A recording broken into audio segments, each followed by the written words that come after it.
నమస్కారం. G3 news వార్తలకు స్వాగతం. ముందుగా వార్తల్లోని ముఖ్యాంశాలు.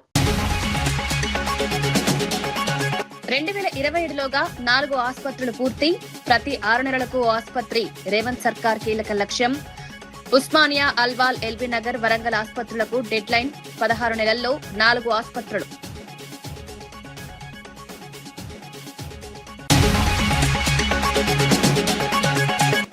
టీచర్ల సస్పెన్షన్లపై వైసీపీ ఫైర్. కూటమిపై పుత్త విమర్శలు.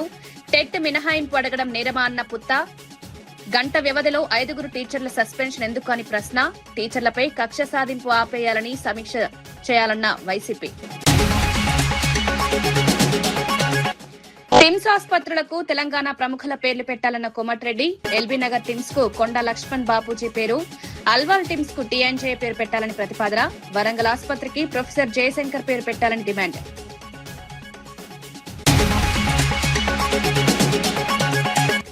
డీఎస్సీ అక్రమాలపై చర్చకు ప్రభుత్వం ఎందుకు భయపడుతోందన్న బొత్స. డీఎస్సీపై సభలోనే సమాధానం చెప్పాలని డిమాండ్. చివరి రోజుకు చర్చ ఎందుకు వాయిదా అని ప్రశ్న. డీఎస్సీపై అనుమానాలు నివృత్తి చేయాలని డిమాండ్.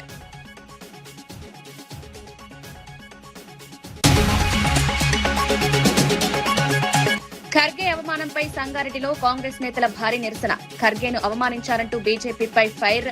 కులం పేరుతో ఖర్గేను అవమానించారని ఆగ్రహం. ఖర్గేన్ అవమానాన్ని సహించడం. సంగారెడ్డిలో కాంగ్రెస్ నిరసన.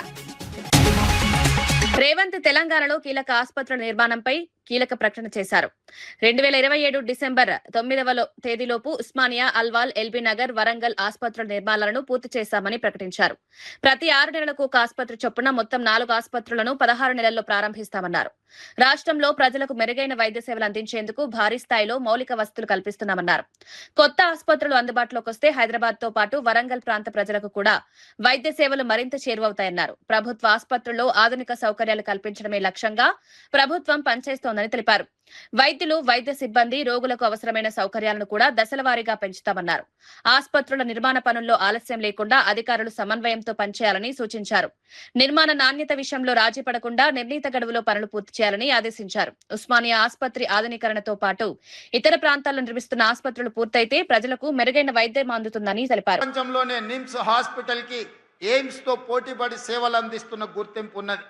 రాబోయే రోజుల్లో వీటన్నిటిని కూడా ఆ స్థాయిలో నిర్వహించి వాటికి అవసరమైన నిధుల కేటాయింపే కాదు, వాటిని నిర్వహించడంలో ఏ అపోలో, యశోద, ఏఐజీకి వెళ్తే ఎంత పరిశుభ్రంగా ఈ హాస్పిటళ్లను నిర్వహిస్తున్నారో రాబోయే రోజుల్లో ఈ హాస్పిటల్స్ని కూడా అదే స్థాయిలో నిర్వహిస్తాం. బొత్స సత్యనారాయణ డీఎస్సీ నియామకాల్లో జరిగినట్లు ఆరోపణలు వస్తున్న అక్రమాలపై శాసన మండలిలో చర్చ జరపాలని ఉదయం నుంచే డిమాండ్ చేస్తున్నామని ప్రతిపక్ష నేత బొత్స సత్యనారాయణ తెలిపారు. అయితే ప్రభుత్వం వెంటనే చర్చకు అవకాశం ఇవ్వకుండా చివరి రోజు చర్చ పెడతామని చెప్తోందన్నారు. డీఎస్సీ అంశంపై ప్రభుత్వం ఎందుకు వెనుకడుగు వేస్తోందని ప్రశ్నించారు. నియామక ప్రక్రియపై ప్రతిపక్షాలు అడుగుతున్న ప్రశ్నలకు ప్రభుత్వం సభలోనే సమాధానం చెప్పాలని డిమాండ్ చేశారు. డీఎస్సీ నియామకాల విషయంలో నిరుద్యోగులు, అభ్యర్థుల్లో అనుమానాలు ఉన్నాయని అన్నారు. ప్రభుత్వం పారదర్శకంగా వ్యవహరిస్తే చర్చకు భయపడాల్సిన అవసరం లేదని పేర్కొన్నారు. సభలోనే అన్ని వివరాలు వెల్లడించి అనుమానాలకు నివృత్తి చేయాలని కోరారు. చర్చను చివరి రోజుకు వాయిదా వేయడం వల్ల సమస్యకు పరిష్కారం లభించదని అన్నారు. డీఎస్సీ నియామక ప్రక్రియలో ఏవైనా తప్పులు జరిగితే బాధ్యులను గుర్తించి చర్యలు తీసుకోవాలని డిమాండ్ చేశారు. నిరుద్యోగ యువత భవిష్యత్తుతో ముడిపడిన అంశాన్ని ప్రభుత్వం సీరియస్ గా తీసుకోవాలని సూచించారు. ఎందుకు పెట్టరు చెప్పండి. మీరు మీ ప్రతి అడగండి. మరి రోజు రండి, డిబేట్కి రండి, చర్చిద్దాం రండి అని చెప్పారు కదా. ఏం మేము మా పర్సనల్ సరిపోవా మా సభ్యులందరూ చర్చించడానికి? మీకు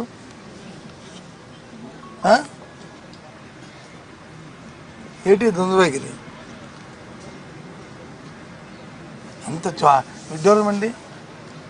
వాళ్ళు మాట్లాడతారు. వాళ్ళంట ఏదైతే డిఎస్సీ బస్సులు మనం నిర్వహిస్తున్నప్పుడు ఎస్సీఆర్టీను కన్వీనర్కి బాధ్యతలు, అలాగే డిఎస్సీ కన్వీనర్ బాధ్యతలు ఎందుకే ఒకరినే పెట్టావు, వారొకరు వీరొకరు ఉండొచ్చు అంటే ఉంటే తప్పేటి. దేశం కొట్టిపోయింది, రాష్ట్రం కొట్టిపోయింది. ఎందుకు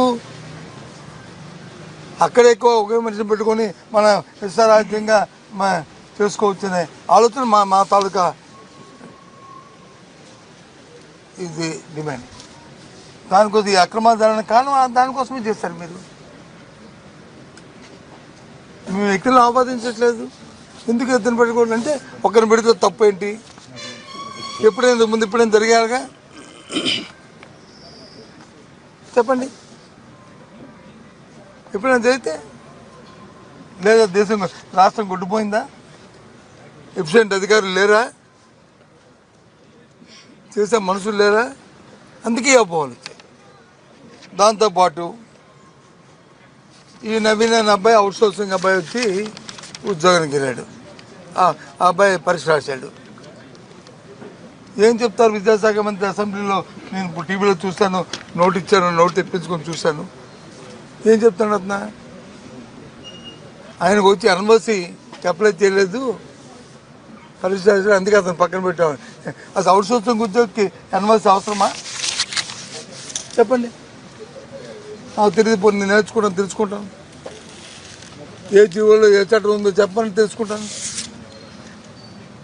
ఈ విడ్డోలో రేటు తెలుసుకుంటాను. మరి ఆయనకు వచ్చి సెకండ్ ర్యాంక్ ఇచ్చారు, మెరిట్ లిస్ట్లో పెట్టారు. మళ్ళీ తర్వాత దాన్ని మార్చారు, ఆయన ఐడీని వచ్చి బ్లాక్ చేశారు. ఎందుకు చెప్పాల్సి వచ్చింది? స్వయంగా అతనే కదా నీకు మెయిల్ ఇచ్చాడు ఆఫీస్కి, స్వయంగా అతనే కదా కోర్టుకు వెళ్ళాడు. జరిగిందని చెప్పి నేను చెప్పలే కదా. ఇదేమి వైఎస్ఆర్సీపీ పార్టీ ఆపాదించింది కాదు, లేదు మా కౌన్సిల్ సభ్యులు మీ ఎవరు ఆపాదించింది కాదు, లేదు వ్యక్తిగతంగా మొత్తాన్ని ఆపాదించింది కాదు. చెప్పండి, ఇది ధర్మం. ఇది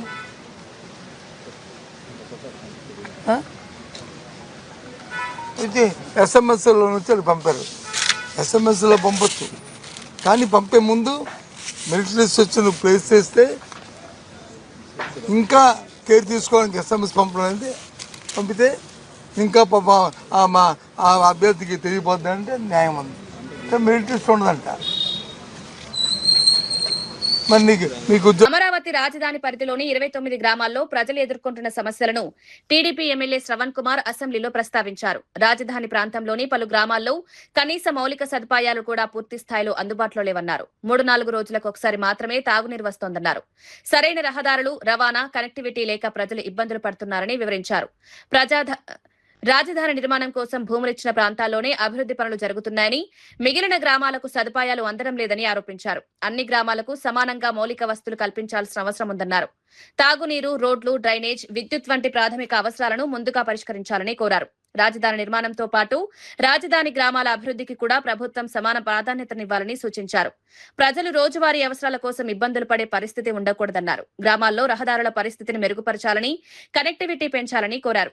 రావాలంటే ఈ వర్క్ చేసే కంపెనీలు బాధ్యత తీసుకోవట్లేదు. అంతేకాకుండా రోజువారీ కార్యక్రమాలు చేసుకోవడానికి చాలా ఇబ్బంది పడుతున్నారు. రోడ్లు వేయట్లేదు అధ్యక్ష, వేస్తున్న కొన్ని వర్కులు అసలు మొదలు పెట్టలేదు, కొన్ని వర్కులు సగంగా చేస్తున్నారు. ఇది చాలా ఇబ్బందికరంగా ఉంది. మొదలు పెట్టినట్టు ఎవరైతే అధికారులకు చెబుతున్నామో, జిల్లా కలెక్టర్ గాని మినిస్టర్ గారు గాని వచ్చినప్పుడు చెబుతున్నామో, చెప్పినప్పుడేమో ఒక్కరోజు 2-3 పొక్లైనర్లు తెచ్చి రోడ్డు అంతా కదిలిచ్చి వర్క్ స్టార్ట్ చేసామన్నట్టు చూపిస్తున్నారు తప్ప వర్క్ జరగట్లా. ఎప్పుడు నేను పోయిన అసెంబ్లీలో చెప్పాను అధ్యక్ష, ఈ రోజుకి చాలా రోజువారీగా హైకోర్టుకు వెళ్ళేవాళ్ళు, సెక్రటేరియట్కి వచ్చేవాళ్ళు, గ్రామాల మధ్య ప్రయాణం చేసేవాళ్ళు అందరూ కూడా రోజు మెసేజ్లు పెడుతూ, ఫోన్లు చేస్తూ చాలా ఇబ్బంది పడుతున్నాం, మీరు అర్థం చేసుకోండి అని చెబుతున్నారు. దీని మీద ప్రత్యేక శ్రద్ధ పెట్టాలి. అంతేకాకుండా సిఆర్డీఏ తెలంగాణలో నిర్మిస్తున్న టిమ్స్ ఆసుపత్రులకు రాష్ట్రం కోసం పోరాడిన ప్రముఖుల పేర్లు పెట్టాలని మంత్రి కోమటిరెడ్డి వెంకటరెడ్డి ప్రభుత్వాన్ని కోరారు. శ్రీ మర్రి చెన్నారెడ్డి పేరును టిమ్స్ కు ఖరారు చేసినందుకు సీఎం రేవంత్ రెడ్డికి ధన్యవాదాలు తెలిపారు. ఎల్బీ నగర్ టిమ్స్ కు 94 ఏళ్ల వయసులో ఢిల్లీ చలిలో దీక్ష చేసిన కొండా లక్ష్మణ్ బాపూజీ పేరు పెట్టాలని విజ్ఞప్తి చేశారు. అల్వాల్ టీమ్స్ కు మాజీ సీఎం స్వర్గీయ టి అంజయ్య పేరు పెట్టాలని ప్రతిపాదించారు. వరంగల్ సూపర్ స్పెషాలిటీ ఆసుపత్రికి ప్రొఫెసర్ జయశంకర్ పేరు పెట్టాలని ముఖ్యమంత్రిని కోరారు. తెలంగాణ కోసం ఉద్యమించిన మహనీయుల పేర్లను ప్రభుత్వ ఆసుపత్రులకు పెట్టడం వారికి నిజమైన గౌరవం అవుతుందన్నారు. తెలంగాణ ఉద్యమం రాష్ట్ర సాధనలో కీలక పాత్ర పోషించిన నేతల సేవలను భవిష్యత్తు తరాలకు గుర్తుండేలా చేయాలని సూచించారు. ఆసుపత్రులకు పేరు పెట్టడం కేవలం గుర్తింపు కాకుండా వారి సేవలను ప్రజలకు పరిచయం చేసే మార్గమన్నారు. కొండా లక్ష్మణ్ బాపూజీ, టి అంజయ్య, ప్రొఫెసర్ జయశంకర్ వంటి ప్రముఖులు తెలంగాణ కోసం చేసిన కృషిని గుర్తు చేశారు. ప్రభుత్వం ఈ ప్రతిపాదనను సానుకూలంగా పరిశీలించాలని కోరారు. చెన్నారెడ్డి గారి పేరు పెట్టేందుకు ధన్యవాదాలు. మా ముఖ్యమంత్రి గారికి మా దామోదరణ గారి తరపున ఇద్దరం ఎల్బీ నగర్ హాస్పిటల్ కూడా కొండా లక్ష్మణ్ బాబుజీ తెలంగాణ కోసం 93 ఏళ్ల వయసులో దీక్ష చేసిన పేరు పెట్టాలని నా విజ్ఞప్తి. అలాగే హైదరాబాద్ కాదు రాష్ట్రానికి ముఖ్యమంత్రిగా కంబైన్డ్ రాష్ట్రానికి ముఖ్యమంత్రి ఉన్న కార్మిక నాయకుడు ఆరణాలు పులి చేసుకునే అంజయ్య గారికి అల్వాల్ హాస్పిటల్ పేరు పెట్టాలని కూడా వారికి రిక్వెస్ట్ చేస్తున్నాం.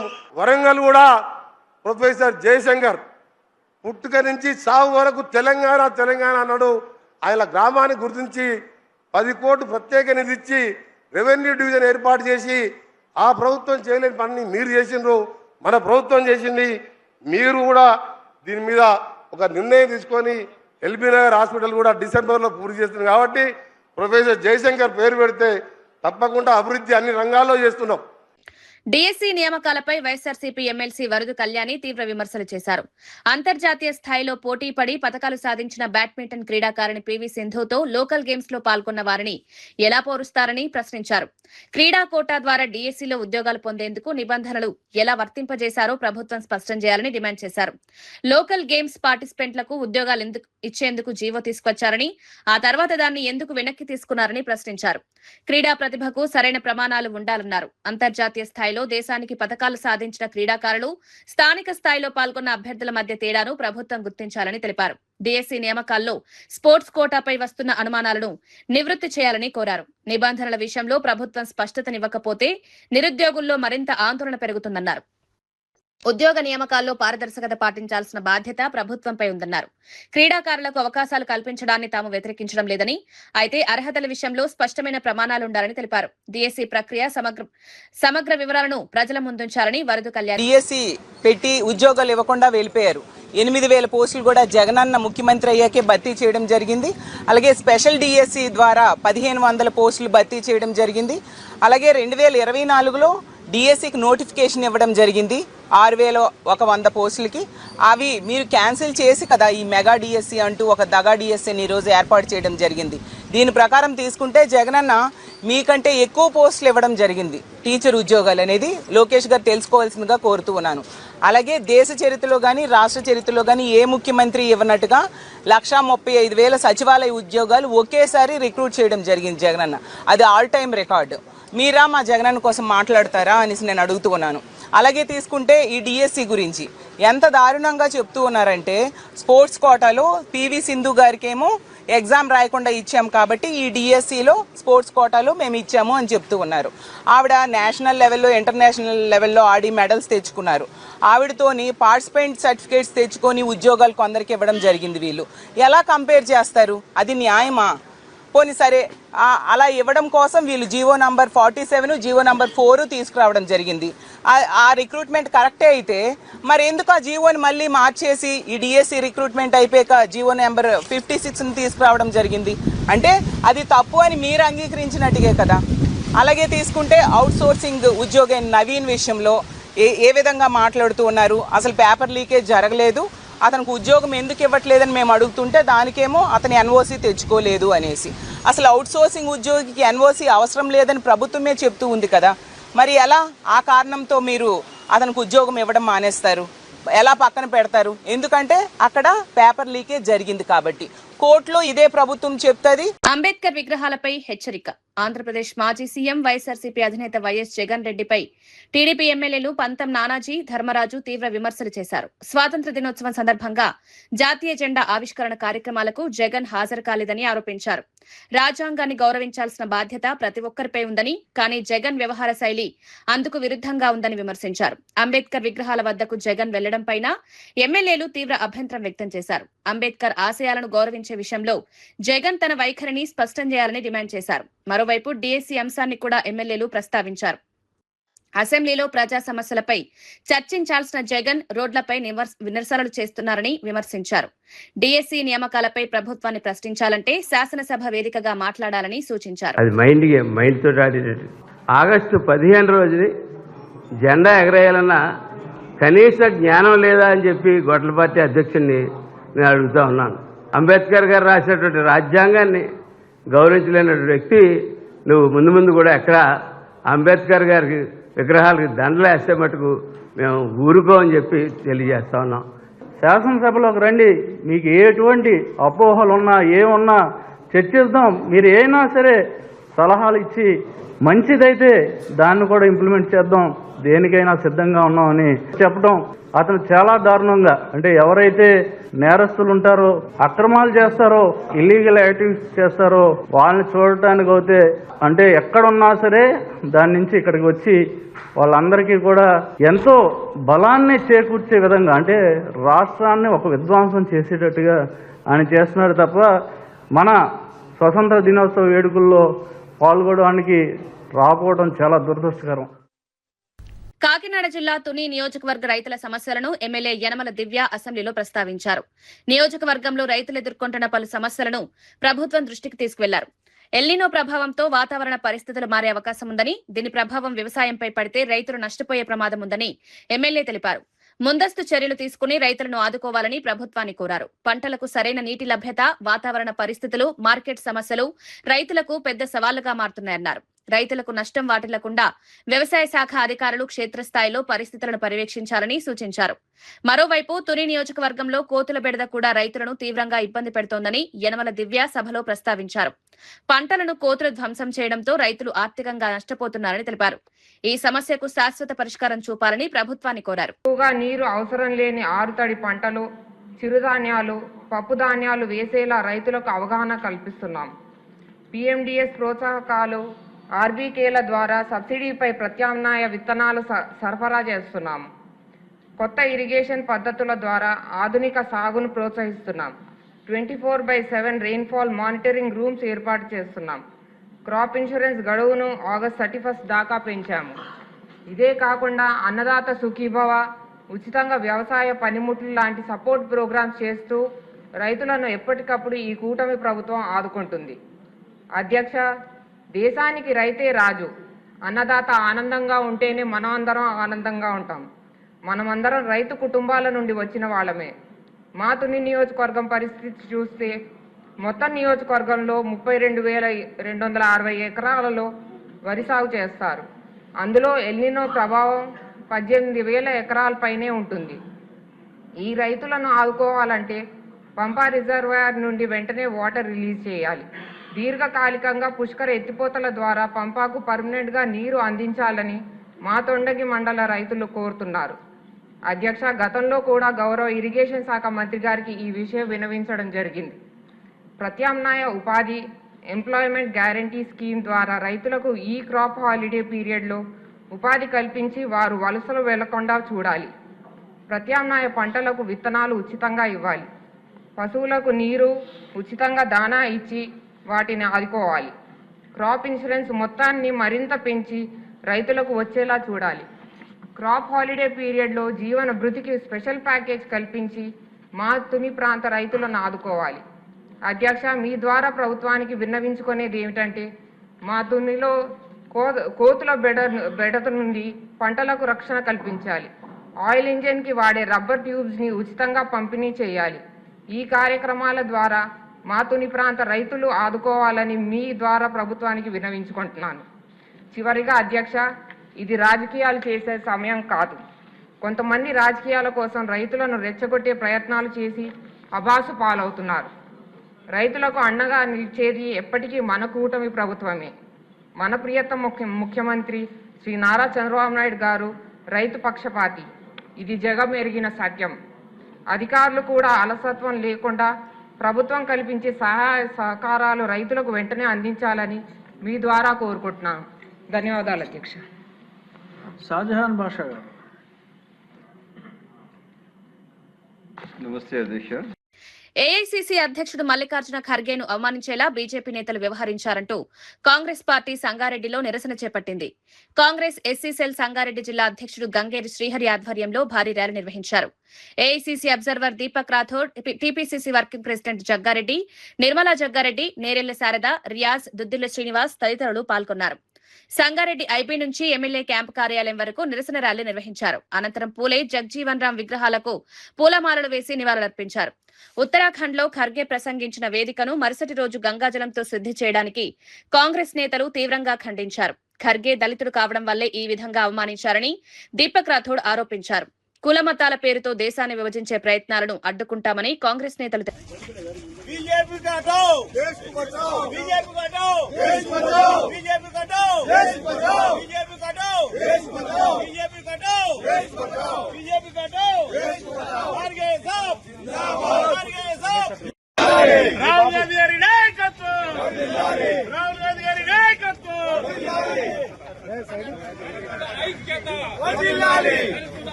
चल अయిందా ఓకేనా సీను నువ్వు అక్కడ రియాజో సీను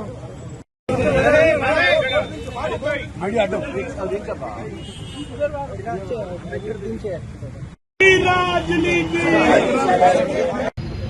हम सब ने देखा एक बहुत ही घिनौनी और एक घटिया हरकत भारतीय जनता पार्टी और आरएसएस ने उत्तराखंड के अंदर में की है, जिसे देवभूमि कहा जाता है। देवभूमि के अंदर में देवभूमि की अस्मिता को तार तार करते हुए गोडसेवादी और सावरकरवादी ताकतों ने देश में एक बार फिर से नफरत को जिंदा करके राजनीतिक रोटियां सेकने के लिए जो कार्य उन्होंने किया, घिनौना कार्य उन्होंने किया है, देश उसको कंडेम करता है। कांग्रेस पार्टी उसको पूरी तरह से खारिज करती है। आपने देखा पिछले दिनों जब किसी एक कार्यक्रम में उत्तराखंड में भारतीय राष्ट्रीय कांग्रेस के अध्यक्ष माननीय खड़गे जी, मल्लिकार्जुन खड़गे जी गए, जनसभा को संबोधित किया। सफल कार्यक्रम था, बहुत ही ज्यादा सफल कार्यक्रम था, जिससे परेशान होकर वहां की भारतीय जनता पार्टी ने उस कार्यक्रम के बाद जिस स्टेज से माननीय खाड़गे जी ने भाषण दिया, उस स्टेज को दूसरे दिन आरएसएस और भारतीय जनता पार्टी के कार्यकर्ताओं ने शुद्धिकरण के नाम पर गंगा जल का छिड़काव करके एक ऐसी मानसिकता 21वीं सदी में दिखाई है, जो जब हम 21वीं सदी में मंगल पर जाने की बात कर ప్రకాశం జిల్లా అద్దంకి పోలీస్ స్టేషన్ పరిధిలోని సంఖవరప్పాడు గ్రామంలో జరిగిన రోడ్డు ప్రమాదంపై జిల్లా ఎస్పీ వి హర్షవర్ధన్ రాజు కీలక వివరాలు వెల్లడించారు. ఆగస్టు 16న సాయంత్రం జరిగిన ప్రమాదంలో కారు ఆటో ఢీకొనడంతో ఆటోలో ప్రయాణిస్తున్న నలుగురికి గాయాలయ్యాయని తెలిపారు. ప్రమాదం జరిగిన వెంటనే బల్లికురవ ఎస్ఐ నాగరాజు, సంతమాగులూరు ఎస్ఐ నాగమల్లేశ్వరరావు స్పందించి 108 అంబులెన్స్ కు సమాచారం అందించారన్నారు. అంబులెన్స్ వచ్చే వరకు సంఘటనా స్థలంలోనే ఉండి గాయపడిన వారిని ఆసుపత్రికి తరలించారని వివరించారు. అనంతరం ఆసుపత్రికి వెళ్లి క్షతగాత్రుల పరిస్థితిని కూడా పరిశీలించారని తెలిపారు. ఎస్ఐలు మద్యం మత్తులో ఉన్నారని, ప్రమాదం తర్వాత అక్కడి నుంచి వెళ్లిపోయారని, ప్రజలతో అమర్యాదగా ప్రవర్తించారని జరుగుతున్న ప్రచారంలో వాస్తవం లేదని ఎస్పీ స్పష్టం చేశారు. దీనికి సంబంధించిన వీడియోలు, ఆధారాలు పోలీసుల వద్ద ఉన్నాయన్నారు. మరోవైపు ప్రైవేట్ వాహనంలో గంజాయి, మద్యం సీసాలు లభించడంతో కేసు నమోదు చేసిన చట్ట ప్రకారం చర్యలు తీసుకుంటున్నామని తెలిపారు.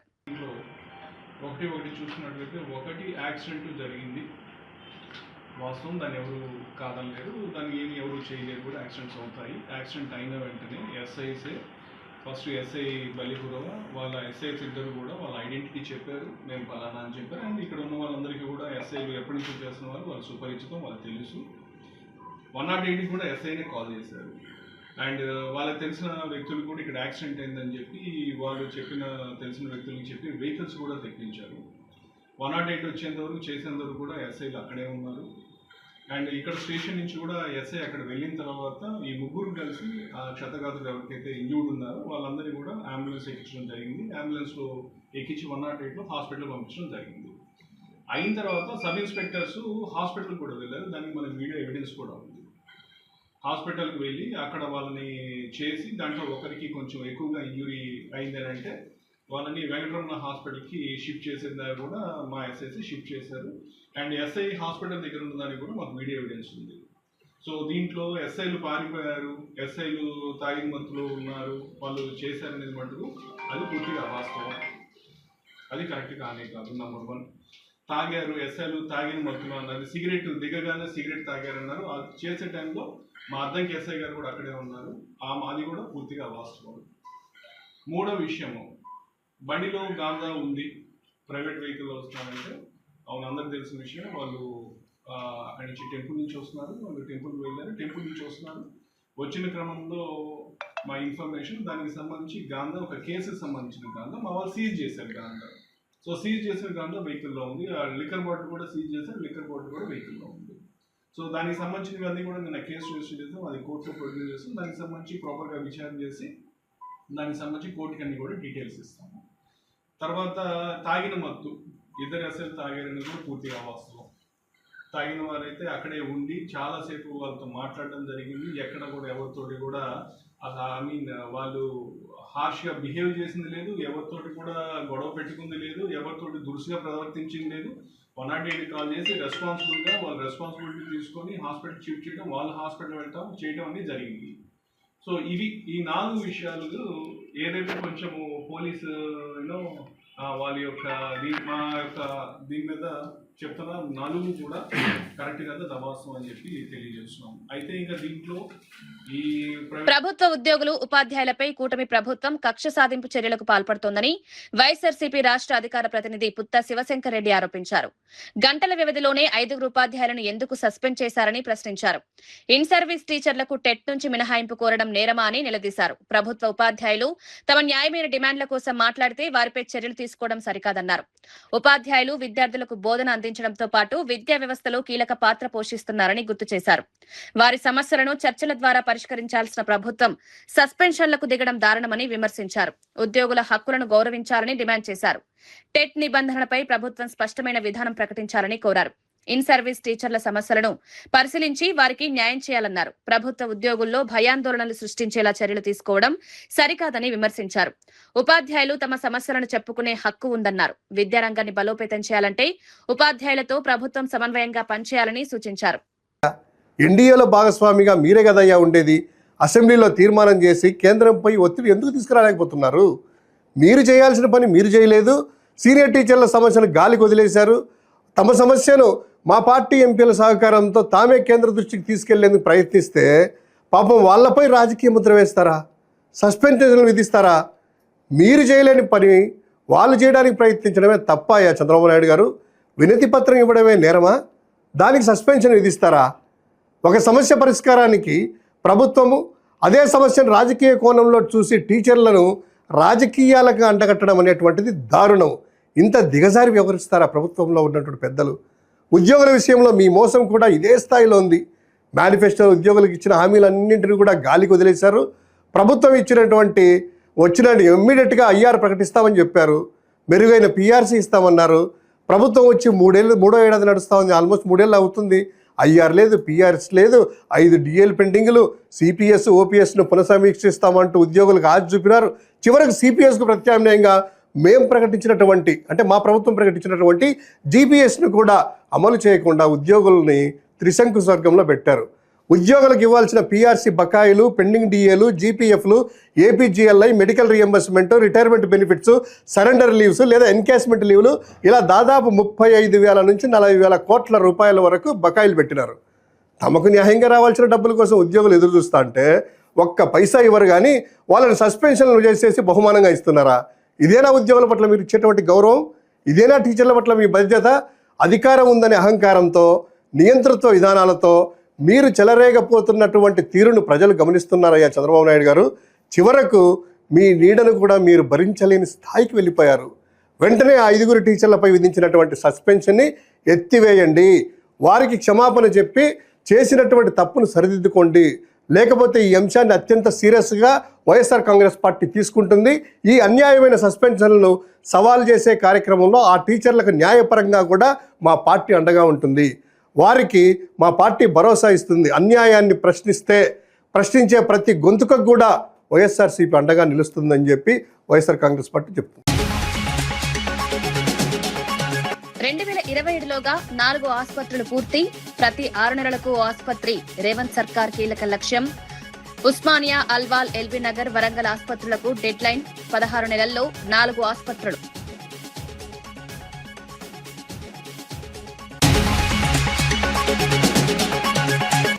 టీచర్ల సస్పెన్షన్లపై వైసీపీ ఫైర్. కూటమిపై పుత్త విమర్శలు. టెట్ మినహాయింపు అడగడం నేరమా అన్న పుత్త. గంట వ్యవధిలో 5 టీచర్ల సస్పెన్షన్ ఎందుకు అని ప్రశ్న. టీచర్లపై కక్ష సాధింపు ఆపేయాలని సమీక్ష చేయాలన్న వైసీపీ. టిమ్స్ ఆసుపత్రులకు తెలంగాణ ప్రముఖుల పేర్లు పెట్టాలన్న కోమటిరెడ్డి. ఎల్బీ నగర్ టిమ్స్ కు కొండ లక్ష్మణ్ బాపూజీ పేరు, అల్వాల్ టిమ్స్ కు టీఎన్జే పేరు పెట్టాలని ప్రతిపాదన. వరంగల్ ఆసుపత్రికి ప్రొఫెసర్ జయశంకర్ పేరు పెట్టాలని డిమాండ్.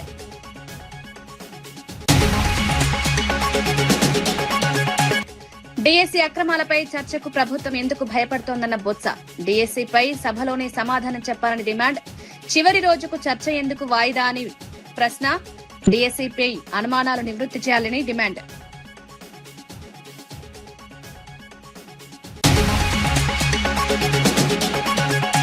ఖర్గే అవమానంపై సంగారెడ్డిలో కాంగ్రెస్ నేతల భారీ నిరసన.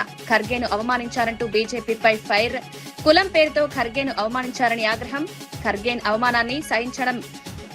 సంగారెడ్డిలో కాంగ్రెస్ నిరసన.